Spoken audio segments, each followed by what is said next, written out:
আমরা এখানে কোনো রকম টলারেট করি না।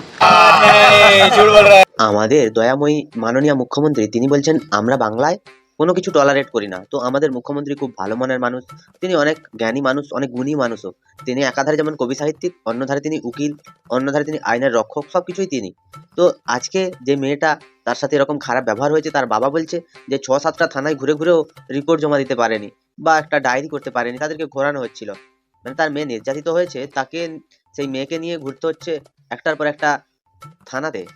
ঠিক একই রকম অভিযোগ জানিয়েছিলেন কে জানো তো? আরজি করে আমাদের দিদি তিলোত্তমার বাবা, তিনিও অভিযোগ জানিয়েছিলেন। তো আজকে এই মুখ্যমন্ত্রীর মুখোশ খুলে দেবো, তোমরা ভিডিওটা শেষ পর্যন্ত দেখতে থাকো, আশা করছি দারুণ মজা পাবে। তো চলো আর বেশি না বকে ভাট, আজকের ভিডিওটা শুরু করা যাক। তো হে বাঙালি, হ্যালো বাঙালি, নমস্কার বাঙালি, কেমন আছো তোমরা সবাই? আশা করি অনেক অনেক ভালো আছো। তো আজকের একটা নতুন ভিডিওতে তোমাদের সবাইকে অনেক অনেক স্বাগত। अरे हाँ भाई हाँ। বাংলায় আমরা জিরো টলারেবল। আমাদের বাংলায় যখন কোনো মেয়ে ধর্ষিত হয়, তার বাবাকে তাকে নিয়ে গোটা চারদিকে ঘুরতে হয়, থানায় থানায় যেতে হয়। আর যদি কোনো কিছু সেটা যদি শাসক দলের বিরুদ্ধে হয়, তাহলে তো অভিযোগ জানানোর কোনো জায়গাই নেই। কারণ আমাদের বাংলা হচ্ছে জিরো টলারেন্স পলিসি ফলো করে মুখ্যমন্ত্রীর কথায়। মুখ্যমন্ত্রী দুধেল গাইরা যে অ্যারেস্ট হয়েছে না, সেই দুধেল গাইদের জন্য মুখ্যমন্ত্রীর থানার অফিসাররা কোনো রকম কোনো নিতে চায়নি অভিযোগ। তো সেম কথা যখন আরজি করে অভয়ার বাবা মা বলেছিল, তখন বলেছিল কি তারা বিজেপির কথায় নাচছে, বিজেপির কথায় উঠছে বসছে। মানে যার মেয়ে চলে যায় বা যার মেয়ে এরকম ভাবে নির্যাতিত হয়, তার বাবা মাকে বিজেপি নাচাচ্ছে। আর মুখ্যমন্ত্রীর দলের পুলিশরা তারা হচ্ছে একদম সতী, তারা সবকিছু কিন্তু আইন মাফিক করে। আর মুখ্যমন্ত্রীর দলের যে মুখপাত্ররা যারা বলেছিল যে অভয়ার বাবা মা মিথ্যে কথা বলছে, অভয়ার বাবা মা তারা বিজেপির কথায় নাচছে, আজকে এই যে নির্যাতিতা দুর্গাপুরের, তার বাবা মাও সেম কথা বলছে, পুরো হুবহু মিলে গেছে। যেই পুলিশগুলো হচ্ছে আস্ত পদের ধাড়ি, তারা কেউ একটা অভিযোগ নিতে চায়নি। তো বাকি সবাই খারাপ মানুষ, যার ঘরে যা প্রবলেম হবে, যে তৃণমূলের বিরুদ্ধে কথা বলবে, সবাই খারাপ মানুষ। তৃণমূলে যারা আছে সব সতীর ছেলে।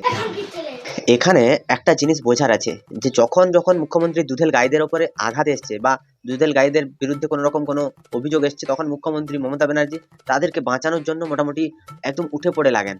তিনি অভয়ার কেসের সময় আমরা দেখেছি যে পেছন দিক দিয়ে তার মরদেহটাকে বার করে পুরো শ্মশানে নিয়ে চলে যাওয়া হয়েছে, তার বাবা মায়ের অনুমতি ছাড়াই দাহ করতে তুলে দেওয়া হয়েছে। তার বাবা মা যখন সেকেন্ড পোস্টমর্টম চেয়েছিলেন, সেটা তাদেরকে করতে দেওয়া হয়নি। সবকিছুই অভিযোগগুলো মিথ্যে ছিল। আজকে এই মেয়েটির বাবা মাও সেম অভিযোগ করছে যে তাদের মেয়ে, সে একটা এত বড় কঠিন একটা পরিস্থিতির মধ্য দিয়ে যাচ্ছে, তার বাবা গেছে থানায় অভিযোগ জানাতে, সেই অভিযোগটা পর্যন্ত নেওয়া হয়নি। এটাই কি পশ্চিমবঙ্গের আজকের শাসন ব্যবস্থা চলছে, নাকি স্বৈরাচারী শাসন চলছে, যেখানটায় মমতা ব্যানার্জি যা বলবেন, তিনি যা করবেন সব ঠিক, বাদ বাকি সব ভুল? আজকে যদি মিডিয়া না থাকতো, আজকে যদি প্রেস না থাকতো, কোনো কিছুই যদি সংবাদ মাধ্যম না থাকতো, তাহলে তো পশ্চিমবঙ্গের মানুষ জানতেই পেতো না। মমতা ব্যানার্জি তো তার পুলিশ দিয়ে অত্যাচার করতেন। আজকে প্রেস হয়েছে বলে মানুষ দু একটা তার ভুলগুলো জানতে পারছে, বাকি তো জানতে পারছে না। কিন্তু এগুলো যদি না থাকতো তাহলে কি হতো? इसकी माँ का भोला चेहरा। বিজেপি সরকার যদি কোনোভাবে আসে, তারা যদি দায়িত্বে আসে, আজকে ত্রিপুরার মতো এখানে কিন্তু আমরা গাড়ি ভাড়া পাবো না। ইনি হচ্ছেন উত্তরবঙ্গের একজন বিধায়িকা বীরবাহা হাঁসদা, আবার পশ্চিমবঙ্গের একজন মন্ত্রী বটে। তো ইনি বলছেন যে বিজেপি যদি ক্ষমতায় আসে এটা হবে ওটা হবে, আমাদের গাড়ি ভাড়া পাওয়া যাবে না, অনেক কিছু কথা তিনি বলছেন। যদি বিজেপি ক্ষমতায় আসে, তাহলে বিহারের মতো রাত 2টার সময় মেয়েরা বেরিয়ে যাবে ঘর থেকে, কারোর কিচ্ছু হবে না। দু একটা অবাঞ্ছিত ঘটনা হলে ঠিক আছে, কিন্তু লাগাতার আমাদের পশ্চিমবঙ্গে এই ঘটনাগুলো ঘটে চলেছে। প্রথমে আরজি কর, আবার দ্বিতীয়বারে হচ্ছে কসবা ল কলেজ, তৃতীয়বারে আবার হচ্ছে একটা মেডিকেল কলেজ। এখানটায় মুখ্যমন্ত্রী পুরোপুরি দোষটা মেয়েটার উপরে দিলেন। উনার লজ্জা শরম সব হাঁটুর নিচে চলে গেছে, তাই তিনি মেন্টাল প্রকৃতির মানুষ হয়ে গেছেন। উনাকে মেন্টাল হসপিটালে ভর্তি করা দরকার ছিল। ये बहन जो सारे मिलके हमको पागल बना रहे हैं। কিংবা আমার মতো মেয়েরা, গ্রাম্য মেয়েরা, গ্রামের ছেলে মেয়েরা যদি কেক কেটে খায়, সেটাতেও কিন্তু বাধা দান করবে। ও হো হো হো হো হো, কি কষ্ট গো, কি কষ্ট। তার মতো গ্রাম্য মেয়েরা, তারা কেক কাটতে গেছে, কেক কাটতে দেয়নি, কি কষ্ট। উত্তরবঙ্গের মানুষ যখন বন্যায় ভাসছে, উত্তরবঙ্গের মানুষ যখন মারা যাচ্ছে, তাদের ঘর বাড়ি সব ভেসে যাচ্ছে, তখন ইনি গেছেন ত্রিপুরায় তাদের দলের পতাকাগুলো তুলতে, যেগুলো ভেঙে ফেলে দিয়েছে সাধারণ মানুষ। তারপরে তিনি সেখানটায় বসে কেক কেটে নিজের জন্মদিন উদ্বোধন করছেন। সেটা নিয়ে যখন সংবাদ মাধ্যমে ছবি ভাইরাল হলো, যখন তার নামে খারাপ খারাপ কথা উঠলো, তখন তিনি বললেন কি এটা বিজেপির চক্রান্ত। তাই তিনি আজকে বলছেন যে তার মতো গ্রাম্য মেয়েকে কেক কাটতে দেবে না। কি কষ্ট। কেক কাটতে না দিলে বুঝি বিজেপিকে আনা যাবে না? তাই এই যে দুর্গাপুরের মতো ঘটনা যদি হয়, তাহলে কিন্তু তাকে আনতে হবে, আবার তৃণমূলকেই ভোট দিতে হবে। আসলে এই মুখ্যমন্ত্রী তার আদর্শে এগুলো অনুপ্রাণিত, তো তাই আজ এই অবস্থা। তাই আসুন সবাই মিলে অঙ্গীকারবদ্ধ হই। চলো তাহলে অঙ্গীকারবদ্ধ হয়ে যাই। আমরা তো অঙ্গীকারবদ্ধ এতদিন হতে পারিনি, কারণ মমতা ব্যানার্জির আদর্শে তো আমরা অনুপ্রাণিত নও। তোমরা যারা মমতা ব্যানার্জির আদর্শে অনুপ্রাণিত তারা অঙ্গীকারবদ্ধ হও, কারণ তোমাদের চুরি, তোমাদের জচ্চুরি, তোমাদের যে ঢপবাজি, চিটিংবাজি, সেগুলো তো মমতার কাছ থেকে শিখতে হবে, তাই না? তাই অঙ্গীকারবদ্ধ হওয়ার অধিকার শুধুমাত্র তোমাদের আছে, আমাদের কারোর দরকার নেই। তোমরা অঙ্গীকারবদ্ধ হও এবং চুরি করো, যাও। कौन है ये लोग? कहां से आते हैं ये? এই বিজয়া সম্মেলনে থেকে আগামী দিন একটাও ঝান্ডা বাঁধার মতো খুঁটি যেন বিজেপি না পায়, সেইভাবে লড়াই করব। এই যে লড়াইটা, এটা লড়াই না অন্য কিছু হবে, এটা লড়াই না অত্যাচার বলে। খুঁটি বাঁধার জন্য যদি, খুঁটিতে যদি পতাকা বাঁধার জন্য লোক না থাকে, তাহলে সেইটা একটা গণতান্ত্রিক দেশ হিসাবে তো প্রকাশ পাবে না। কারণ পশ্চিমবঙ্গের মাটিকে বিজেপি শূন্য করবে। তুমি একটা গ্রামের মেয়ে, যে তুমি তো ঝগড়াঝাটি যুদ্ধ করার কথা বলছো, আজকে তুমি যে এত নাটক করছো, তুমি যে মানুষের সামনে মরা কান্না কাঁদছো, তুমি যে কত বড় বজ্জাত সেটা পশ্চিমবঙ্গের মানুষ বুঝে যাচ্ছে। তোমার যে মুখের ভাষা, সাধারণ মানুষকে উস্কানো কথাবার্তা, তোমরা ভেবেছো যে সাধারণ মানুষকে উস্কে উস্কে ভোটটা নিয়ে নেবে। এইবারে মানুষ তোমাদের বুঝিয়ে দেবে যে কত ধানে কত চাল।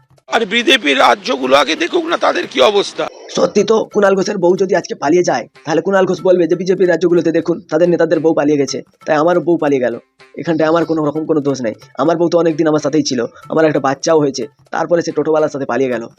এই হচ্ছে কুণাল ঘোষ, এই হচ্ছে মুখপাত্র। যখন কোনো ঘটনা ঘটে তখন সে বলবে যে যাও বিজেপির রাজ্যে গিয়ে দেখে আসো কি হয়েছে, সেখানটায় কোন কুত্তা কুণাল ঘোষের মুখে মুতে দিয়েছে সেটা একবার দেখে আসো। এখানটায় তো সাদা কুত্তা মুতেছে, ওখানে কালো কুত্তা মুতে দিয়েছে।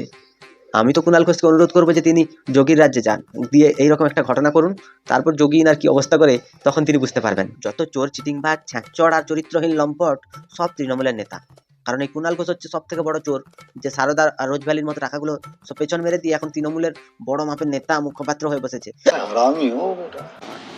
পুরীতে সি বিচে টুরিস্ট রেপড হচ্ছে, মধ্যপ্রদেশে হসপিটালে নার্স খুন হচ্ছে। সত্যিই তো, এখানটা তোমরা কেন বাকি রেখেছো? তোমরাও কাজে লেগে পড়ো, যে যার তোমরাও একজনকে ধরো আর ওইরকম করে শুরু করো। তোমাদের কাছেও তো বিচ আছে, দীঘা বিচ, সেখানটায় তোমরা শুরু করো। বাকি হচ্ছে আর হসপিটালগুলোর তো পশ্চিমবঙ্গের অবস্থা খুব খারাপ, নার্সগুলো তো আছে, লেগে পড়ো। কারণ অন্য রাজ্যে হয়েছে, তোমাকে তো করে দেখাতে হবে।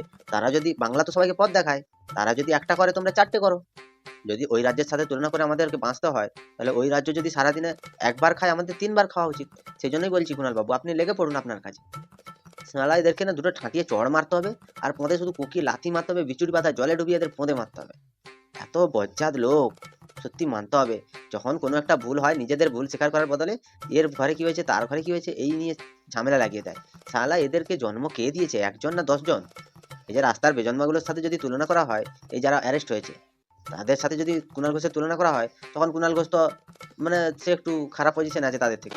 এখানে এটার সঙ্গে তো কোনো রাজনীতি নেই, একটা খারাপ ঘটনা ঘটেছে, পুলিশ প্রশাসন ব্যবস্থা নিচ্ছে, একের পর এক অ্যারেস্ট হয়েছে। সত্যি তো, এটার সাথে কোনো রাজনীতি নেই। এই যে নাসিরউদ্দিনের বাবা তৃণমূলের নেতা, তাই এটার সাথে কোনো রকম কোনো রাজনীতি নেই। এটা একটা খুব খারাপ ঘটনা। কসবা ল কলেজে যে ঘটনাটা ঘটেছিল, সেটাও অত্যন্ত দুর্ভাগ্যজনক ছিল, অত্যন্ত বেদনাদায়ক ছিল। তার সাথেও রাজনীতির কোনো রকম কোনো যোগাযোগ ছিল না। কোনো কিছু যখন তৃণমূলের নেতারা ফেঁসে যায়, তখন তার সাথে কোনো রকম কোনো রাজনৈতিক যোগাযোগ থাকে না, রাজনৈতিক কোনো মেলও থাকে না। তখন সেটা অত্যন্ত দুর্ভাগ্যজনক এবং যন্ত্রণাদায়ক একটা ঘটনা হয়ে যায়। আর যখন অন্য দলের নেতারা করে, অন্য দলের কোনো রাজ্যে, অন্য কোনো রাজ্যে যখন এই ঘটনাগুলো ঘটে, তখন কুণাল ঘোষ বেরিয়ে পড়ে। তখন তার মুখে শুনবে হাতরাসের কথা। ইনারা যে হাতরাস নিয়ে যে কত রাজনীতি করেছেন, মুখ্যমন্ত্রী থেকে শুরু করে অভিষেক ব্যানার্জি থেকে শুরু করে প্রত্যেকটা নেতা, এনারা যখন সেই মেয়েটাকে পুড়িয়ে মারলো, তখন আরম্ভ করে দিয়েছিলেন রাজনীতি। আজকে এই মেয়েটা, সে তার বাবা অভিযোগ জানাতে যাচ্ছে, এরা অভিযোগ নিচ্ছে না। আর মুখ্যমন্ত্রীর দুধেল গাইরা তারা অ্যারেস্ট হচ্ছে কতদিন পরে। এগুলো কি পুলিশের কার্যকলাপ বলে তোমাদের মনে হয়? এর থেকে তো সিভিক পুলিশ ভালো, সত্যিই ভালো। शर्म करो, भगवान से डरो। পুরোদস্তুর তদন্ত চলছে। এখানে বিজেপির এই ধরনের রাজনীতির ওদের করার কিছু নেই, ওদের মানুষের সঙ্গে কোনো সংযোগ নেই। ওই তো বলছি যে তোমরা মানুষের সাথে সংযোগ রেখেছো, বিজেপির হয়তো মানুষের সাথে সংযোগ নেই, তার এখন এইসব কথাগুলো বলা খুব ভুল হয়েছে। হ্যাঁ সত্যি আমি মানছি, কথাগুলো বলা ভুল হয়েছে। মানুষের সাথেও সংযোগ নেই আমি ভাবছি, তোমাদের সাথে তো মানুষের বিশাল সংযোগ। তো মানুষ কটার সময় বেরোবে আর কটার সময় ঘরে ঢুকবে, তো সেটা তোমাদের জানা উচিত। কারণ মানুষের, তাদেরকে তো প্রোটেকশন দেওয়া তোমাদের কাজ। তোমাদের তো মানুষের সাথে সংযোগ, তো মানুষ আর একটা মানুষের সাথেও যেন এরকম না হয়। বিজেপির মানুষের সাথে যোগ নেই, তাই বিজেপি কোনো কিছু করছে না। আর তোমাদের মানুষের সাথে যোগাযোগ আছে বলে তোমরা ঘর থেকে মা বোনেদের ডেকে নিয়ে গিয়ে তাদেরকে পিঠা বানানো করাচ্ছ রাত 2টোর সময়, সেগুলো আমরা শুনেছি। এবং আজকে আমাদের এই বোনটাও যে এটা হলো, এটাও তোমাদের মানুষের সাথে যোগাযোগের ফলেই। এটা হচ্ছে মমতা ব্যানার্জির আশীর্বাদে, অনুপ্রেরণায় এবং তার সান্নিধ্যে এই জিনিসগুলো ঘটছে। বাংলার উন্নয়নের সঙ্গে সম্পর্ক নেই, ফলে শকুনের রাজনীতি করতে চায়, যেটার সঙ্গে রাজনীতির কোনো সম্পর্ক নেই। পৃথিবীতে যদি চিল আর শকুন এ দুটো হয়, তো প্রথমে আমি বলবো দেবাংশ হচ্ছে চিল, আর শকুন যদি থেকে থাকে সেটা হচ্ছে কুণাল ঘোষ। মুখ্যমন্ত্রী এতবার লাথি মারার পরেও কুণাল ঘোষ কিন্তু সেই মুখ্যমন্ত্রীর পদতলে এসে পড়েছে। সত্যি তোমরা ভাবতে পারছো এই যে কুণাল ঘোষ, ইনি মানুষ হিসেবে কেমন সেটা তো পশ্চিমবঙ্গের মানুষ দেখেছে।